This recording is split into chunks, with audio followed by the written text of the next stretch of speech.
حضرت علی رضی اللہ تعالی عنہ کی عظیم المرتبت ہستی وہ ذات پاک ہے جن کے بارے میں رسول پاک صلی اللہ علیہ وآلہ وسلم نے ارشاد فرمایا تھا کہ جس کا میں مولا ہوں اس کا علی مولا ہے، اور پھر ایک جگہ پر یہ کہا کہ میں علم کا شہر ہوں اور علی اس کا دروازہ۔ اسی لیے آپ رضی اللہ تعالی عنہ کو آج تک باب العلم جیسے عظیم اور منفرد لقب سے یاد کیا جاتا ہے۔ یقیناً آپ کی ذات مبارکہ بے مثل اور بے نظیر ہے۔ آپ کی زبان مبارک سے مختلف اوقاتوں میں جھڑنے والے پھولوں کی ایک ایک پتی علم و حکمت اور نصیحت سے لبریز ہے، جس کی خوشبو آج بھی 1400 سال گزرنے کے باوجود چہار سو عالم میں پھیلی ہوئی ہے، اور اس خوشبو سے نہ صرف امت مسلمہ بلکہ غیر مسلم بھی خوب استفادہ کرتے ہیں۔ اپنی حیات مبارکہ میں حضرت علی رضی اللہ تعالی عنہ کا ایک معمول تھا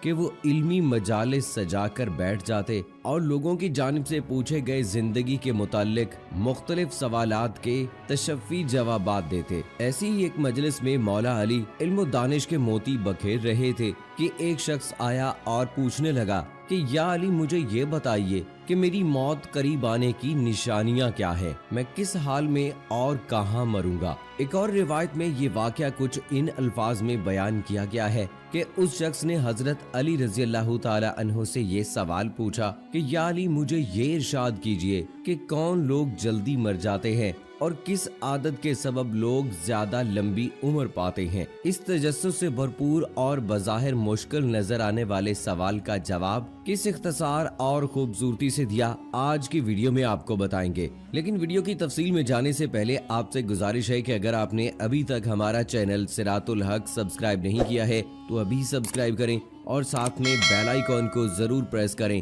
تاکہ لیٹسٹ اپلوڈ ہونے والی ہماری ویڈیوز کا نوٹیفیکیشن آپ کو بر وقت ملتا رہے۔ ویڈیو کو لائک کریں، شیئر کریں اپنے دوستوں کے ساتھ سوشل میڈیا پر، اور ساتھ میں کمنٹ باکس میں اپنی رائے کا اظہار بھی کریں۔ دوستو، جس علمی مجلس کا ذکر ہو رہا تھا اس میں جب ایک شخص نے یہ سوال کیا کہ یا علی مجھے یہ بتا دیجئے کہ موت آنے کی نشانیاں کیا ہیں، کون لوگ اپنی کن عادات کی وجہ سے جلدی مر جاتے ہیں، تو حضرت علی رضی اللہ تعالی عنہ نے مسکرا کر جواب دیا کہ اے شخص، جو بھی آدمی اپنی نگاہوں کو ادھر ادھر گھماتا رہتا ہے، دنیاوی خواہشات اور لذتوں کے پیچھے بھاگتا رہتا ہے، تو وہ اپنی موت کو اپنی جانب مائل کرتا ہے، کیونکہ ایسا شخص اپنی خواہشات کی فراوانی کے سبب اکثر فکر مندی اور پریشانیوں میں مبتلا رہتا ہے اور بیماریوں میں گھر جاتا ہے اور موت کا شکار بن جاتا ہے۔ مگر اس کے برعکس جو انسان اپنی نگاہیں جھکا کر رکھتا ہے، اللہ کی رضا پر راضی رہتا ہے،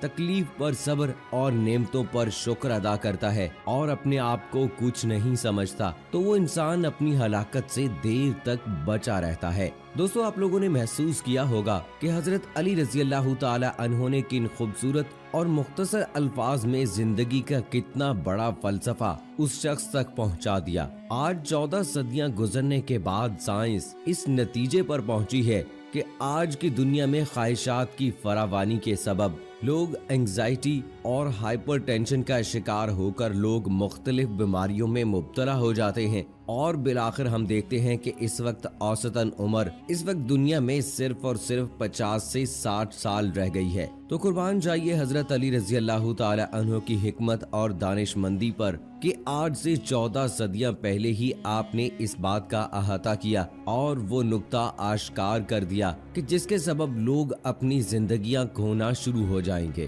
یہ جو حضرت علی رضی اللہ تعالی عنہ کا ارشاد ہم نے آپ تک پہنچایا، اگر اس کی تفسیر اور تفصیل میں جائیں تو آپ کو معلوم ہوگا کہ دراصل نقطہ یہ تھا کہ انسان دنیاوی لذتوں کے پیچھے بھاگتا بھاگتا اللہ کی یاد سے غافل ہو جاتا ہے، اللہ کو بالکل بھلا بیٹھتا ہے، اور پھر دنیاوی طاقتوں کے حصول کے بعد اپنے آپ کو زمین پر خدا سمجھنا شروع ہو جاتا ہے، اور اللہ بھی اس کی رسی دراز کیے رکھتا ہے، حتیٰ کہ وہ فرعون کی طرح اللہ کے عذاب میں مبتلا ہو جاتا ہے اور اس کی موت واقع ہو جاتی ہے۔ ایک اور جگہ روایت کیا گیا ہے کہ حضرت علی رضی اللہ تعالی عنہ سے یہی سوال کسی شخص نے ان الفاظ میں کیا تھا، تو آپ رضی اللہ تعالی عنہ نے سورہ مومنون کی آیت نمبر 99 تلاوت فرمائی جس کا مفہوم یہ ہے کہ وہ لوگ اسی طرح غفلت میں رہیں گے یہاں تک کہ جب ان میں سے کسی کے پاس موت آ جائے گی تو کہے گا اے پروردگار مجھے پھر دنیا میں واپس بھیج دے تاکہ میں جسے چھوڑ آیا ہوں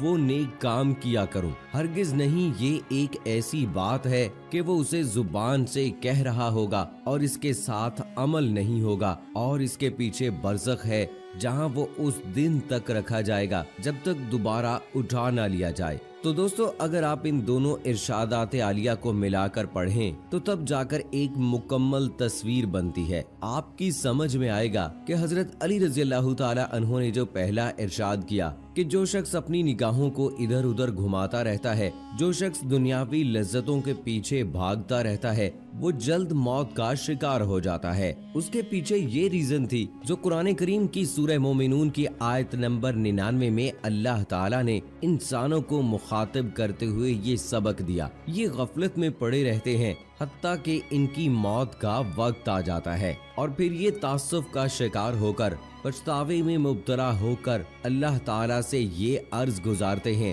کہ یا اللہ ہمیں اس دنیا میں واپس بھیج تاکہ ہم اپنے گناہوں کی تلافی کر سکیں، ہم اپنی اس غفلت کی تلافی کر سکیں اور دنیا میں نیک کام کر سکیں جو ہم چھوڑ آئے تھے۔ اور اسی طرح پہلے ارشاد کا جو دوسرا حصہ تھا کہ جس میں حضرت علی رضی اللہ تعالی عنہ نے لمبی عمر پانے والوں کی عادات کا ذکر کیا تھا، اس میں انہوں نے کہا کہ جو شخص اپنی نگاہیں جھکا کر چلتا ہے اور اللہ کی رضا پر راضی رہتا ہے، مشکلات پر صبر کرتا ہے، نعمتوں پر شکر ادا کرتا ہے اور اپنے آپ کو کچھ نہیں سمجھتا، تو وہ لمبی عمر پاتا ہے۔ اس کے پیچھے راز یہ تھا کہ جو شخص ان عادات کا مالک ہوتا ہے وہ بے شک اللہ ہی کے قریب بھی ہوتا ہے، بلکہ اس کے ساتھ ساتھ مخلوق خدا کے بھی قریب ہوتا ہے، اور پھر جب وہ مخلوق خدا کو پسند آتا ہے تو پھر مخلوق خدا اس کے حق میں دعائیں کرتی ہے۔ اور دعا کے بارے میں ایک حدیث مبارکہ کا مفہوم آپ تک پہنچاتے ہیں۔ فرمایا گیا کہ انسان کا رزق، انسان کی عمر یعنی موت وغیرہ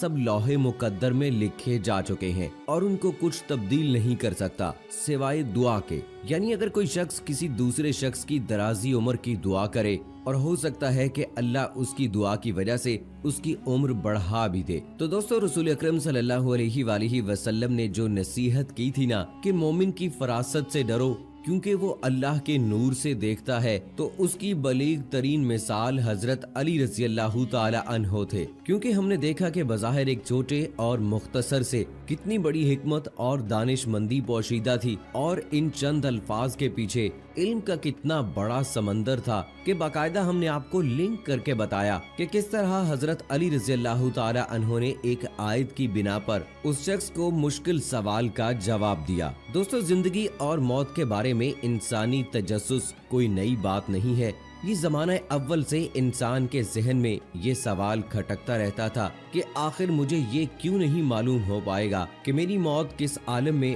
اور کس طرح آئے گی۔ بیان کیا جاتا ہے کہ حضرت یعقوب علیہ السلام کی موت کے فرشتے سے ملاقات ہوئی تو آپ علیہ السلام نے سوال کیا کہ کیا تم میری جان قبض کرنے آئے ہو یا ملاقات کرنے؟ موت کے فرشتے حضرت اسرائیل علیہ السلام نے ان کو جواب دیا کہ میں صرف آپ کو ملنے کے لیے آیا ہوں۔ تو حضرت یعقوب علیہ السلام نے یہ فرمائش کی کہ جب آپ میری روح قبض کرنے آئیں تو مجھے پہلے سے آگاہ کر دینا۔ روایت کیا جاتا ہے کہ حضرت اسرائیل علیہ السلام نے یہ جواب دیا کہ جی بہتر، کہ میں آپ تک آنے سے پہلے یعنی روح قبض کرنے سے پہلے اپنے 3 قاصد 3 پیغام آپ تک ضرور بھیجوں گا تاکہ آپ تک یہ اطلاع پہنچ جائے کہ میں آنے والا ہوں۔ کہتے ہیں کہ جب حضرت یعقوب علیہ السلام کا آخری وقت آن پہنچا اور موت کے فرشتے ان کے پاس آئے تو آپ نے کہا کہ آپ نے تو کہا تھا کہ آپ 3 قاصد مجھ تک بھجوائیں گے، روح قبض کرنے سے پہلے آپ مجھے اطلاع بھجوائیں گے۔ تو حضرت اسرائیل علیہ السلام نے کہا کہ میں نے آپ کے پاس 3 قاصد بھیجے تھے۔